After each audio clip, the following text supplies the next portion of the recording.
Hello, hello, hello, hello, hello. Happy new month. Welcome to my channel. My name is Adebusola Adebola. I'm a medical doctor, a psychiatrist, and I'm also a weight loss coach that help women who are trying to lose weight achieve their weight loss goal. I do this through one-on-one coaching and my YouTube channel where I talk a lot about different weight loss related topics. So today we were supposed to talk about success system, self-care, and motherhood. But unfortunately, due to reason beyond our control, my guest would be unable to make it today. So we are going to reschedule and I'm going to announce when next we would be able to have this session. It may still be a live session or it could be a pre-recorded session, depending on the schedule of my guests. But today I wanted to talk to us about system and how to create system that works, especially as mothers, as people who have careers or businesses. And we are struggling trying to balance the two together, trying to balance how to be a good mom, how to progress in our career, and how to work on the two together without it affecting our lives. When it comes to system is something that you have in place to automate what it is that you're doing to be able to achieve the best result. And we sometimes think that systems is only important in one aspect of our lives. And we find it easier to maybe automate some things in our career or automate some things in our motherhood journey. But the good thing is that these skills are really transferable and we can transfer one skill from one aspect of our life to another aspect of our life. For example, motherhood. Maybe you're doing this alone, or maybe you have some form of help in in the form of maybe your partner, or you have domestic help trying to help you. Even with all of that, there is still need for system to have some form of system in place to help us achieve this goal. I remember when I had my son, it was a newborn, and of course, there were a lot of people around me at the time. I had a lot of support. But after some time, the support started reducing in terms of being physically present to help with the day to day need of supporting my son. After that, I realized that it was important for me to have some form of system in place. So the first thing I needed to do was to audit what we are doing. We don't want to duplicate what is not working. So the very first thing we want to do is to audit what is working and what is not working. What should I be doing? And what do I need to stop doing? I don't need to be doing some things. Some things can be done with supervision from me. And there are some things that absolutely should be done by me when it comes to the care of my son. So, for example, his health is my number one priority as his mother. So, it's important for me to have an oversight of that and be able to be in charge of that, or the vaccination procedure that we need to get done and be sure I have that at hand. Other things that were important for me at that time was our one-on-one time together, which the easiest time for me to have one-on-one with him was his bath time. So his bath time was also important for me. And it was important for me to read to him and to start doing that early enough. So that was a time that I protected, that were my one-on-one time. What are the things that I don't necessarily have to be doing? I can have an oversight, but I don't necessarily have to be doing cooking, preparing meals for myself, or preparing his own meals when we started complementary feeding. Well, a little bit of oversight from me, but I do not necessarily have to be doing all of the stuff. What is that thing that I don't even have to be involved with at all? I don't want to know how it's done. I just want to know that it's done. Laundry. Laundry. can be done by anybody in the house. I don't necessarily have to be involved in that. So from that, you can have tasks that can be rated into A, B, and C. What is A? A are things that I should be doing myself. B tasks are the tasks that can be done with some oversight from me.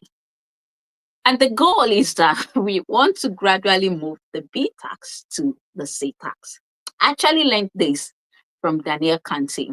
And it's something that I've been doing before, but when she shared it as A, B, and C tax, it made a lot of sense. So it's something that B tax are things that we are doing, we are supervising, we are making sure that it gets done, we are looking over it and making sure that it is done right.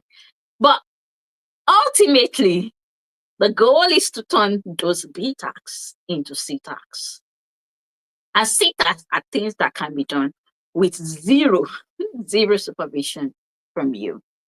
So when you have such system in place, it's easier for you to be able to do other things in your life. Because it might appear that, these people are doing it all, but they are not doing it all alone. So the same thing goes for our career. What are the things that needs to get done that you alone have to do? What are the things that can be done with a little bit of supervision from you? Those are the B tasks. And the C tasks are the tasks that you don't have to do at all. They are tasks that does not necessarily have to be done by you. Those are the C tasks. So you have your A tasks, the B tasks, and the C tasks. So I want to encourage you today, if you're watching, you can let me know where you're watching from, your name and where you're watching from, so that I can know that you're watching in the comment section. So I want you to sit down and audit. If that's the only thing that you will take away from today's live stream, is to ask yourself that, what are the things I'm doing? And how can I audit these tasks? Because ultimately, we do not want to waste our limited time. We all have 24 hours in a day. Hi, Dr. Dewabi. Thank you for watching. So my guest is stuck in the airport and she's unable to make it. We are going to reschedule the live stream, or we would probably do it offline, and then I'll upload it. But I felt that I should use the opportunity to just share some of the systems that I have been using, and we can learn one or two things from there. Thank you so much for joining. And so the C tax are the tax that you shouldn't be doing. And if there is anybody that can do the tax for you, by all means, please delegate those tasks. So you want to audit your tax and divide it into A tax, B tax, and C tax. There was something else that I wanted my guests to talk about, which is how to audit your daily tasks using the SAD system. SAD. The S is, what are the things that we should stop doing? A is, what are the things that you can automate? And D is, what are the things that should be delegated? You do not want to be doing all of these things. So remember the examples I talked about using motherhood, and A tax being the S is the things that you want to stop doing. For example, I gave an example of laundry. That I knew that I didn't want to get involved in laundry. I wanted to stop doing laundry. I hated laundry. It was time consuming and I didn't want to get involved with that. So that is something that you can delegate. And I know that this day, a lot of us, we don't do laundry anyway because we have the machine to do it for us. But also sorting, you have to sort. And then after sorting, you move into the machine and then you dry and then you fold. So even though you're not necessarily doing the laundry, there's still a process involved and somebody has to do all of those things.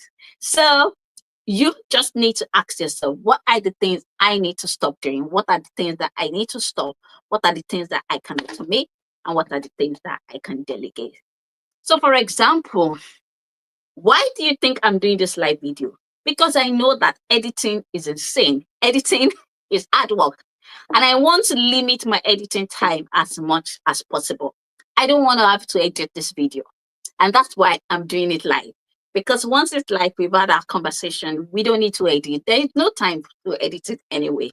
So I've taken that off my plate of the things that I need to do. So audit your own tasks and ask yourself, what are the things that you want to stop doing? Some people want to start YouTube, for example, but they think about all the processes and all the steps that it involves. Editing is one of the steps that is involved. So one way you can audit what you're doing and what you want to stop doing is to really look at your goal, and it has to fit into your goal, which was why the first thing is how to design your best year yet, even if you're starting from zero. What are the things that you want to achieve in your life this year? And sometimes we have so many things that we want to achieve that we end up not achieving anything. How about if you limit it to one in aspect of your life, and you can break it down into quarters? So if in your marriage you have just one goal, if in your career you have just one goal, your business just one goal, motherhood just one goal, and relationship one goal, your health one goal. If you start from there and you're able to break it down into quarters. So for Q1, what do I want to achieve for Q1? We still have 1 month left in Q1. What do I want to achieve? And I want you to that thing to be something that you can get started with in the next 24 hours. So you want to leave here taking action. If you haven't done so already, what is that one thing that I can start and achieve in Q1? Just one thing. Because we have so many, as mothers, we have so many things that we need to sort out. And it can be quite tricky, it can be quite difficult. So I have moved from a system where I had tons of support to now being in a system where I have very, very limited support. So of course, my system is going to change. One of the things that helped me this day is having a strict bedtime for my kids. So we have a very strict bedtime, which is 7 p.m. And I know that a lot of people struggle with that. But with that bedtime, it's been very easy for me to have 1 hour to be able to spend on my own self. Whether it is my goal, whether it is my career, whatever it is I want to do to be able to achieve that just by having that strict bedtime. So we stopped going to bed at 8 p.m. and we moved it to 7 p.m. so that I can have an hour to work on whatever it is I want to work on.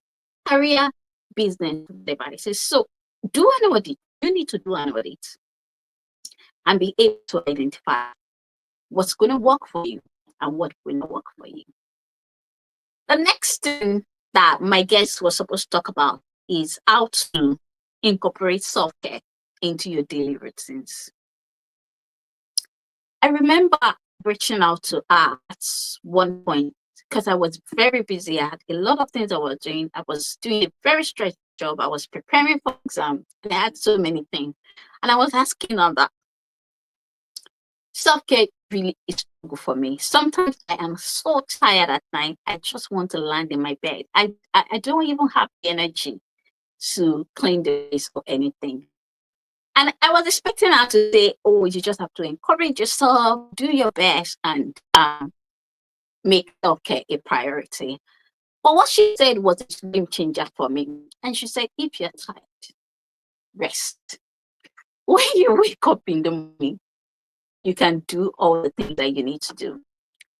If you wear loads of makeup, you want to make sure that that's the first thing you clean before you do anything when you get home. But that is not the case. Rest, sleep.